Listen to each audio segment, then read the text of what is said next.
அடுத்த செய்தியாக, மத்திய அரசு அது நடத்தக்கூடிய பள்ளிகளில் ஆசிரியராக பணிபுரிவதற்கு சிடெட் அப்படின்னு சொல்லிட்டு ஒரு தகுதி தேர்வு வைக்கிறாங்க. அந்த தேர்வு இந்தியா முழுவதும் நடைபெறுகிறது. அதில் ஒரு 1.61 லட்சம் பெயர் அப்ளிகேஷன் ரிஜெக்ட் ஆயிருக்கு. ஏன் அப்படின்னா அதை ப்ராப்பராக அவங்க ஃபில் பண்ணலை. அதை ஃபில் பண்ண கூட தெரியல அப்படிங்கிற வார்த்தையை தான் சரியான வார்த்தையாக தான் இருக்கும். இந்த செய்தி எப்படி பார்க்குறீங்க? ரொம்ப அதிர்ச்சியாக இருக்கிறது. நம்ம ஏற்கனவே தமிழகத்திலே இது வந்து சென்ட்ரல் கவர்மெண்ட் கேட்டால் அது இந்தியில் இருந்தது அப்படின்லாம் கூட அவங்க உருட்டுவாங்க. அவங்க என்ன சொல்கிறாங்க, கடைசி நேரத்தில் இருந்தது, எங்களுக்கு வந்து நெட்டு ஒழுக்காகலை, கடைசி 2 நாளில் எங்களுக்கு எப்படி ஃபில்அப் பண்ணுறதுங்கிறது ஒரு பிரச்சனை வந்ததுன்னா பல பேர் காரணம் சொல்கிறாங்க. ஆனால் கடைசி 2 நாளில் எத்தனை லட்சம் பேர் அப்லோட் பண்ணியிருக்காங்கன்னா நம்ம பார்க்குறோம்.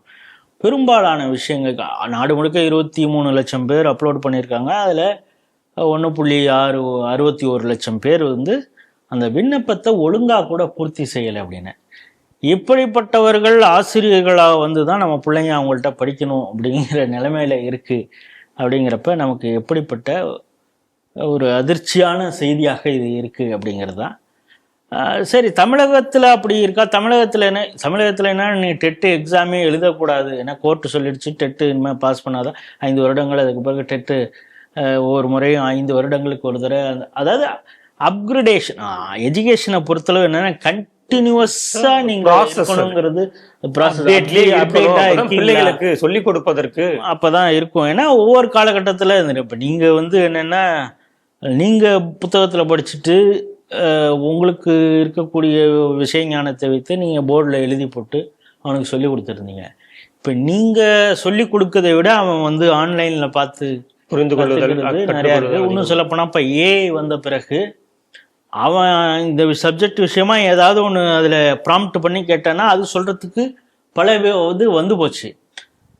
இப்போ ஒரு சாதாரண மாணவன் வந்து ஆசிரியரை விட அவன் வந்து அப்டேட்டடாக இருக்கக்கூடிய ஒரு சூழல் வந்துட்டதுன்னா நீ உன்னை எப்படி தகுதிப்படுத்தி கொள்ள வேண்டும் அப்படிங்கிறதுக்காக தான் இந்த அசஸ்மெண்ட் வச்சு இது போன்ற எக்ஸாம்.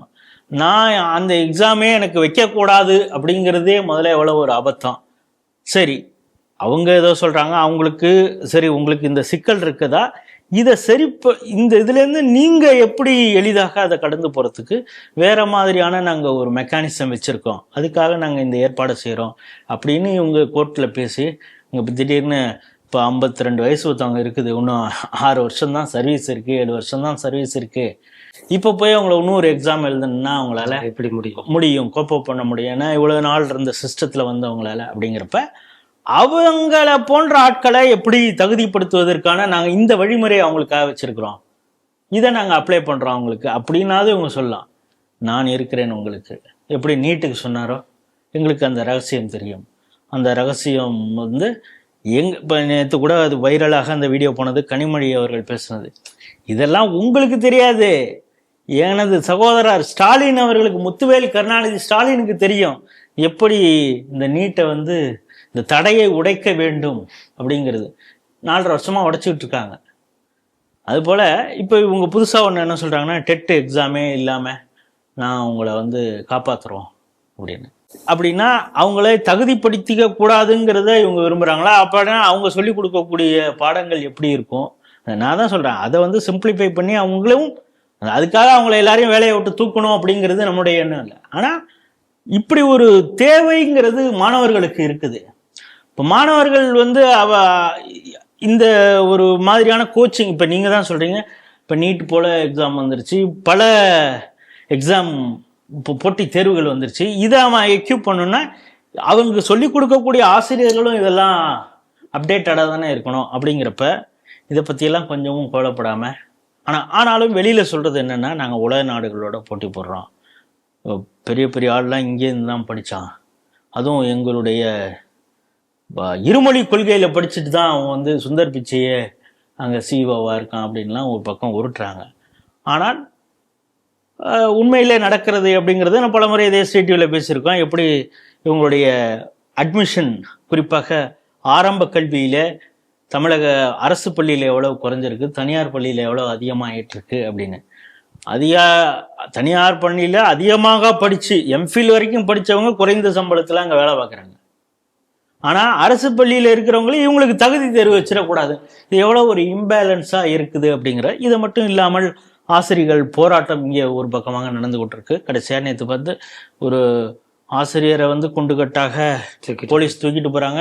அந்த குழந்தை பிடிச்சி காலை பிடிச்சி உங்க அப்பா விடக்கூட மாட்டேன் அப்படின்னு சொல்லி பிடிச்சி இழுக்குது. இந்த ஒரு அவல நிலை வந்து இங்க ஆசிரியர்கள் வந்து அவங்க ஸ்கூலுக்கு போறாங்களா இல்லையா?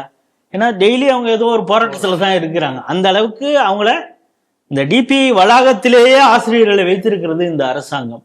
அதனால இந்த மாணவர்களுடைய எதிர்காலமே கேள்விக்குறியாக இருக்கிறது. இந்த மத்திய அரசு நடத்தக்கூடிய இந்த தேர்வாக இருக்கட்டும், மாநில அரசுலையும் இது போன்ற சிக்கல்களும் இருக்கு அப்படிங்கிறத சேர்த்தே தான் அதை பார்க்கணும்.